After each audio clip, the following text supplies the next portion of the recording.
নমস্কাৰ আজি হৈছে 20 নৱেম্বৰ অসমৰ লগতে ভাৰতৰ বিভিন্ন প্ৰান্তৰ পৰা আজি ৰাতিপুৱাৰ কেইবাটাও খবৰ আহি পৰিছে এই মুহূৰ্তত জনাইছো আজিৰ প্ৰথমটো খবৰ হিমন্ত বিশ্ব শৰ্মা কেবিনেটৰ 11টা ডাঙৰ ঘোষণা অসমৰ বহুকেইখন গাঁও আৰু জিলাৰ নাম সলনি হ'ব ঐতিহ্য আৰু পৰম্পৰাৰ ভিত্তিত সলনি কৰা হৈছে নাম কৰিমগঞ্জ জিলাৰ নতুন নাম হ'ব শ্ৰীভূমি জিলা পৰৱৰ্তী পৰ্যায়ত আন বহু গাঁও আৰু জিলাৰ নাম সলনি কৰাৰ সিদ্ধান্ত ৰাজ্য চৰকাৰৰ অসমত হ'ব দ্বিতীয়খন ইনভেষ্টমেণ্ট এণ্ড ইনফ্ৰাষ্ট্ৰাকচাৰ সামিট আৰু প্ৰধানমন্ত্ৰী মোদীৰ উপস্থিতিত অনুষ্ঠিত হ'ব এই সামিটখন আৰু অহা 24 ফেব্ৰুৱাৰীত অসমলৈ আহিব দেশৰ প্ৰধানমন্ত্ৰী নৰেন্দ্ৰ মোদী আৰু পঞ্চায়ত নিৰ্বাচনক লৈ মুখ্যমন্ত্ৰীৰ বৃহৎ ঘোষণা দুটা পৰ্যায়ত হ'ব পঞ্চায়ত নিৰ্বাচন 10 ফেব্ৰুৱাৰীৰ ভিতৰত হ'ব পঞ্চায়ত নিৰ্বাচন আৰু 30 ডিচেম্বৰৰ ভিতৰত প্ৰকাশ কৰা হ'ব পঞ্চায়তৰ ভোটাৰ তালিকা কেবিনেট বৈঠকৰ পিছতে মুখ্যমন্ত্ৰীৰ এই ডাঙৰ ঘোষণা আৰু হিমন্ত বিশ্ব শৰ্মা কেবিনেটৰ 11টা ডাঙৰ ঘোষণা এই মুহূৰ্তত জনাইছো আজিৰ দ্বিতীয় নম্বৰ খবৰটো ৰাজনৈতিক প্ৰেক্ষাপটৰ এটি ডাঙৰ খবৰ মণিপুৰৰ মন্ত্ৰীসহ 11 জন বিজেপি বিধায়ক লৈ জাৰি কৰিলে জাননী মণিপুৰৰ ৰাজনীতিক লৈ ডাঙৰ খবৰ আহি পৰিছে এই মুহূৰ্তত যে এনডিআৰ 11 জন বিধায়কক দিয়া হৈছে জাননী মন্ত্ৰীসহ 11 জন বিধায়ক লৈ জাননী জাৰি কৰিছে সচিবালয়ৰ তৰফৰ পৰা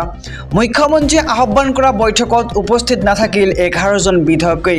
আৰু মণিপুৰৰ পৰিস্থিতিক লৈ সোমবাৰে আহ্বান জনোৱা হৈছিল গুৰুত্বপূৰ্ণ বৈঠক আৰু মুখ্যমন্ত্ৰী এন বীৰেন সিঙে আহ্বান জনাইছিল এই বৈঠকৰ আৰু মন্ত্ৰীসহ 11 জন বিধায়ক কিয় উপস্থিত নাথাকিলে তাৰ বাবে দিয়া হৈছে এই জাননী আৰু এনপিপিয়ে নিজৰ 3 জন বিধায়কক দিছে কাৰণ দৰ্শাৰ জাননী আৰু এনপিপিৰ 3 জন বিধায়কক উপস্থিত নাছিল মুখ্যমন্ত্ৰী এন বীৰেন সিঙৰ বৈঠকত আৰু এনপিপিয়ে দেওবাৰে এন বীৰেন সিং চৰকাৰৰ সমৰ্থন প্ৰত্যাহাৰ কৰিছিল আৰু 7 জনৰ ভিতৰত 3 জন বিধায়ক উপস্থিত এন বীৰেন সিঙৰ বৈঠকত আৰু মণিপুৰৰ ৰাজনীতিক লৈ আহি পৰিছে ডাঙৰ খবৰ আমি খবৰটো জনাইছো যে এনডিআৰ 11 জন বিধায়কক দিয়া হৈছে জাননী এই মুহূৰ্তত জনাইছো আজিৰ তৃতীয় নম্বৰ খবৰটো এইবাৰ ভাইৰাছ নহয় প্ৰদূষণৰ বাবে লকডাউন প্ৰদূষণৰ বাবে এক প্ৰকাৰ দিল্লীত লকডাউন সদৃশ্য পৰিস্থিতি ভয়ানক প্ৰদূষিত হৈ পৰিছে দিল্লীৰ বতাহ শ্বাস প্ৰশ্বাসজনিত বিভিন্ন ৰোগত আক্ৰান্ত বহুজন আৰু স্কুল কলেজ বন্ধ কৰি দিলে প্ৰশাসনে ঘৰতে অনলাইনত পাঠদানৰ সিদ্ধান্ত দিল্লী চৰকাৰৰ দিল্লী নায়দাৰ সকলো স্কুল কলেজ বন্ধ ঘোষণা কৰা হৈছে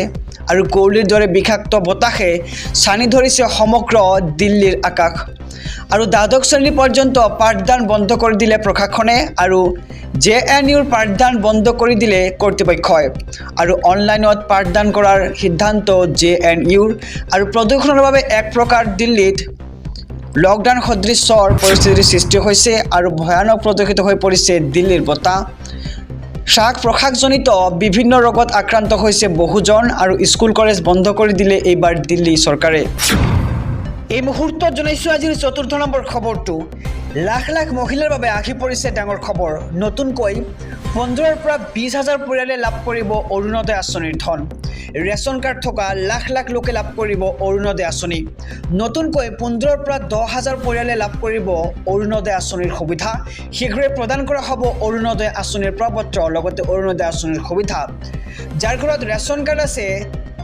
তেওঁলোকে পাব অৰুণোদয় আঁচনিৰ সুবিধা আৰু নতুনকৈ আৰম্ভ হৈছে অৰুণোদয় বাছনিৰ প্ৰক্ৰিয়া অৰুণোদয় আঁচনিৰ অধীনত মহিলাসকলে মাহেকত লাভ কৰিব 1250 টকাকৈ আৰু ধলাইত নিৰ্বাচনী প্ৰচাৰ চলাবলৈ গৈ ৰাজ্যৰ মুখ্যমন্ত্ৰী ডক্টৰ হিমন্ত বিশ্ব শৰ্মাই কৰিছে এক ডাঙৰ মন্তব্য যে ৰেচন কাৰ্ড থকা লাখ লাখ লোকে এতিয়া লাভ কৰিব অৰুণোদয় আঁচনিৰ সুবিধা নতুনকৈ 15ৰ পৰা 10,000 মহিলাই লাভ কৰিব অৰুণোদয় আঁচনিৰ সুবিধা আৰু শীঘ্ৰে প্ৰদান কৰা হ'ব এইবাৰ অৰুণোদয় আঁচনি শীঘ্ৰে মহিলাৰ একাউণ্টত সোমাব 10,000 কোটি টকা লাখপতি বাইদেউক ভাল খবৰ দিলে মুখ্যমন্ত্ৰী ডক্টৰ হিমন্ত বিশ্ব শৰ্মাই লাখপতি বাইদেউ আঁচনিৰ বাবে আবেদনকাৰীসকলৰ বাবে আহি পৰিছে ভাল খবৰ ফেব্ৰুৱাৰী মাহত 90% সম্পূৰ্ণ হৈ যাব ভেৰিফিকেশ্যনৰ কাম আৰু শীঘ্ৰেই মহিলা আত্মসহায়ক গোটে লাভ কৰিব 10,000 কোটি টকা আৰু 2 দিনৰ ভিতৰতে আত্মসহায়ক গোটৰ প্ৰতিগৰাকী সদস্যৰ একাউণ্টত সোমাই পৰিব 10,000 টকা আৰু ফেব্ৰুৱাৰী মাহৰ ভিতৰতেই আৰম্ভ হ'ব 10,000 টকা লাভ কৰা প্ৰক্ৰিয়া আৰু প্ৰতিগৰাকী মহিলাৰ একাউণ্টত সোমাব 10,000 টকা ধনৰ সদ্ব্যৱহাৰ কৰিলে লাখপতি হোৱাৰ সুযোগ লাভ কৰিব মহিলাসকলে আৰু ধলাইত নিৰ্বাচনী প্ৰচাৰ চলাবলৈ গৈ মুখ্যমন্ত্ৰী এই ডাঙৰ মন্তব্য লাখপতি বাইদেউ আঁচনিৰ আবেদনকাৰীসকলৰ বাবে আহি পৰিছে ভাল খবৰটো জনাইছোঁ